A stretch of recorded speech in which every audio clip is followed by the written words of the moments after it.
परमेश्वर के दैनिक वचन। परमेश्वर मनुष्य के साथ अपनी वाचा के लिए इंद्रधनुष को चिन्ह के रूप में ठहराता है। उत्पत्ति 9:11-13। और मैं तुम्हारे साथ अपनी ये वाचा बांधता हूं कि सब प्राणी फिर जल प्रलय से नष्ट न होंगे, और पृथ्वी का नाश करने के लिए फिर जल प्रलय न होगा। फिर परमेश्वर ने कहा, जो वाचा मैं तुम्हारे साथ और जितने जीवित प्राणी तुम्हारे संग हैं उन सब के साथ भी युग युग की पीढ़ियों के लिए बांधता हूं, उसका ये चिन्ह है। मैंने बादल में अपना धनुष रखा है, वो मेरे और पृथ्वी के बीच में वाचा का चिन्ह होगा। नूह की कहानी के अंत में हम देखते हैं कि उस समय परमेश्वर ने अपनी भावनाओं को व्यक्त करने के लिए एक असामान्य तरीके का उपयोग किया था। यह तरीका बहुत ही खास है और वो मनुष्य के साथ एक वाचा बांधने के लिए है।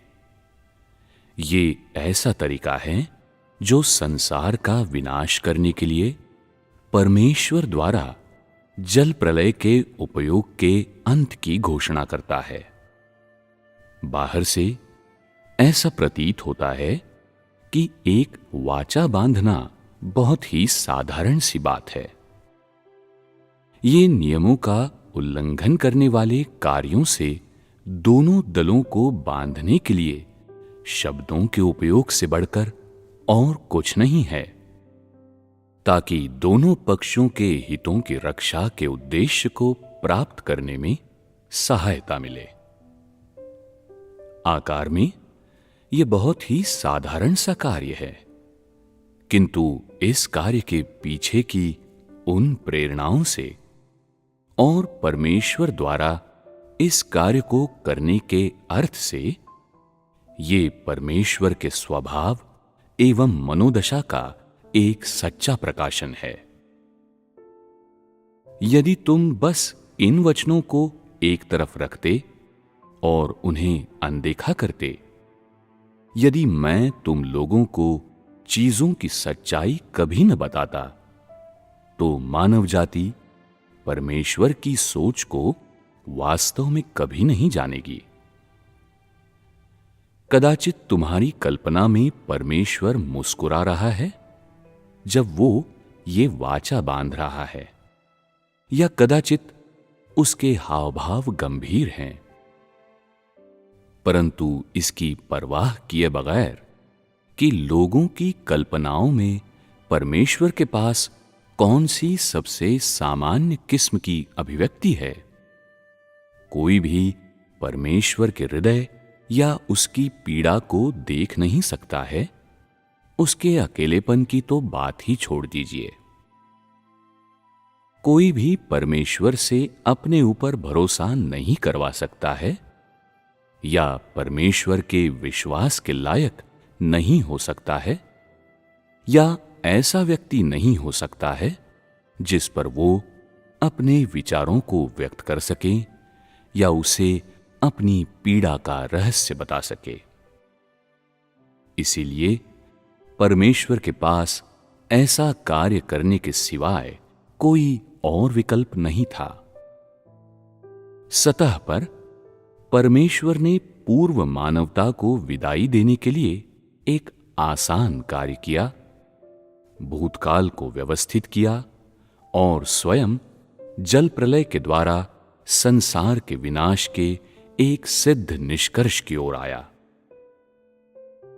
फिर भी परमेश्वर ने इस क्षण से उस पीड़ा को अपने हृदय की गहराई में दफन कर दिया था। एक समय जब परमेश्वर के पास कोई नहीं था कि वो उस पर भरोसा करके गोपनीय बातों को बताए, तो उसने मानव जाति के साथ एक वाचा बांधी, ये बताते हुए कि वो दोबारा संसार को जल प्रलय के द्वारा नाश नहीं करेगा। जब इंद्रधनुष प्रकट होता है तो ये लोगों को स्मरण दिलाने के लिए है कि किसी समय एक ऐसी घटना घटी थी। ये उन्हें चेतावनी देने के लिए है कि बुरे काम न करें। यहां तक कि ऐसी दुखदाई दशा में भी परमेश्वर मानव जाति के विषय में नहीं भूला और तब भी उसने उनके लिए अत्यधिक चिंता दिखाई। क्या ये परमेश्वर का प्रेम एवं निस्वार्थता नहीं है? किंतु लोग क्या सोचते हैं जब वे कष्ट सह रहे हैं? क्या ये वो समय नहीं है जब उन्हें परमेश्वर की सबसे अधिक जरूरत है? ऐसे समयों पर लोग हमेशा परमेश्वर को घसीटते हैं ताकि परमेश्वर उन्हें सांत्वना दे। इससे कोई फर्क नहीं पड़ता है कि कब परमेश्वर लोगों को कभी शर्मिंदा होने नहीं देगा और वो हमेशा लोगों को अनुमति देगा कि वे अपनी दुर्दशाओं से बाहर निकलें और प्रकाश में जीवन बिताएं।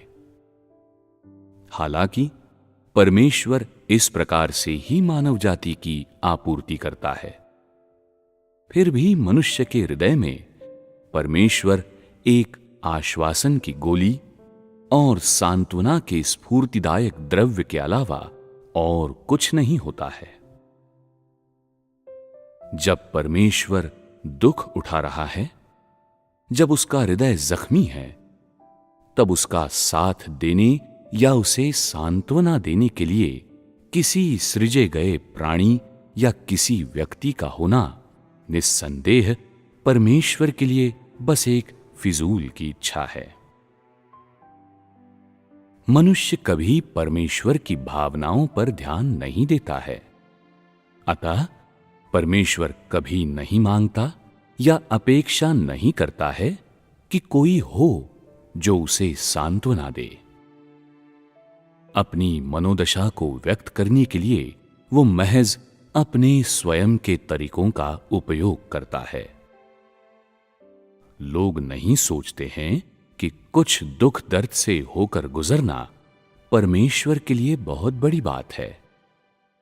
लेकिन जब तुम सचमुच में परमेश्वर को समझने की कोशिश करते हो, जब वो सब कुछ जो परमेश्वर करता है उसमें तुम सचमुच उसके सच्चे इरादों की सराहना कर सकते हो, केवल तभी तुम परमेश्वर की महानता एवं उसकी निस्वार्थता को महसूस कर सकते हो। यद्यपि परमेश्वर ने इंद्रधनुष का उपयोग करते हुए मानव जाति के साथ एक वाचा बांधी, फिर भी उसने किसी को कभी नहीं बताया कि क्यों उसने ऐसा किया था, क्यों उसने इस वाचा को ठहराया था। मतलब उसने कभी किसी को अपने वास्तविक विचारों को नहीं बताया था।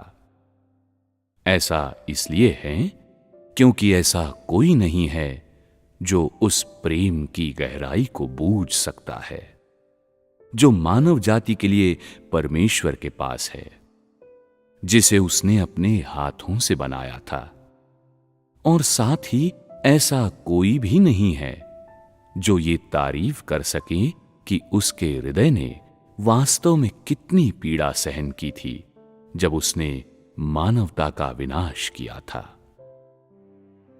इसलिए भले ही वो लोगों को बताता है कि वो कैसा महसूस करता है, फिर भी वे इस भरोसे की जिम्मेदारी लेकर उसका आरंभ नहीं कर सकते हैं।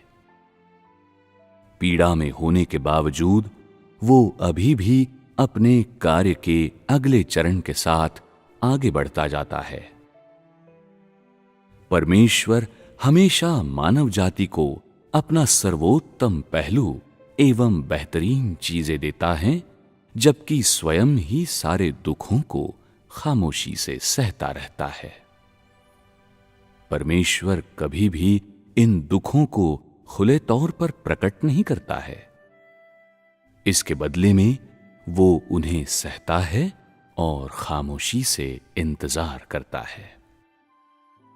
परमेश्वर की सहनशीलता रुखी, सुन्न या असहाय नहीं है, न ही ये कमजोरी का एक चिन्ह है।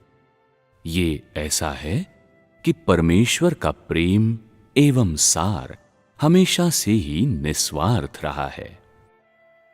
ये उसके सार एवं स्वभाव का एक प्राकृतिक प्रकाशन है और एक सच्चे सृष्टिकर्ता के रूप में परमेश्वर की पहचान का एक असली जीता जागता नमूना है।